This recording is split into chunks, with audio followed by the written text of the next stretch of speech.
Hello, Bridgeway. Welcome to the announcements. My name is Dante. I'm Steven. Cheers, Steven.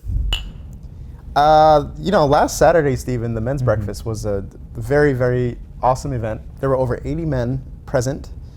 There was worship, there was fellowship, there was time in the Word, and what a great time it was. And in fact, there was also 2 new leaders commissioned for the men's ministry, and so congrats.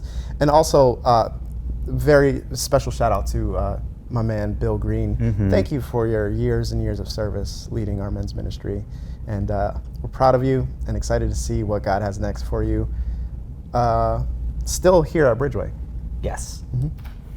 Now, coming up this Friday is actually going to be the second event for the Asian ministry, and it'll also be the last one before summer kicks off. So we're actually going to be hosting Dr. Chow Wu, a Maryland State delegate, who is going to be leading us in a community discussion this Friday. So if you missed out on the last one, but you're interested, you will not want to miss this week. You can find more information by going to bridgeway.cc/events or check out the Church Center app. If you're viewing this on Sunday, June 18th, it is Father's Day, Stephen. Happy Father's Day to all the fathers out there. Happy Father's Day, Dante. Cheers. Thank you, Stephen. Father's Day has grown to be one of my favorite days of the year, next to Christmas and my birthday. Just thought you should know that trivial piece of information. But listen, if you're viewing this today, June 18th, and you are in our Owings Mills Reisterstown service, or if you are viewing this at the 9 a.m. service in Columbia, there's time for you to get out to Owings Mills, because after the 10:30 service at Owings Mills, there's going to be a Father's Day car show in the parking lot. There's going to be food. There's going to be games. There's going to be games. There's going to be games, music, and some really cool cars. What a great, great event as we celebrate our fathers at our Owings Mills Reisterstown campus. And so, come out, hang out with us today in the parking lot at Owings Mills for a Father's Day car show. Now, that's all the announcements that we have for this week.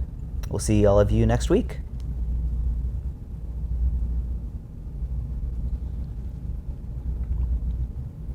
Do you actually have any coffee left? That's kind of some foam. A little bit of foam right there. Tori, you did a good job. It was good texture. Yay, thank you. Juneteenth has only been recently recognized as an official holiday, but it's actually the longest-running African-American holiday celebrating the Emancipation Proclamation. Here's how this once local holiday has become one that is now recognized from coast to coast.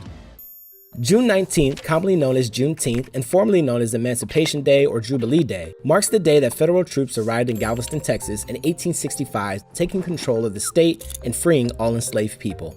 The Emancipation Proclamation was issued on January 1st, 1863, which was said to be the day all enslaved Africans in Confederate states were to be set free. In reality, it didn't end completely. In fact, there were still enslaved people in states like Kentucky and Delaware, as well as in Texas, where there wasn't much military presence, so slavery continued.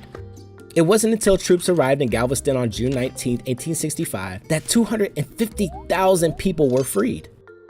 Juneteenth reached new heights in 1872, when a group of black ministers and businessmen established Emancipation Park in Houston, Texas. So now, 160 years later, the story of Juneteenth is still spreading.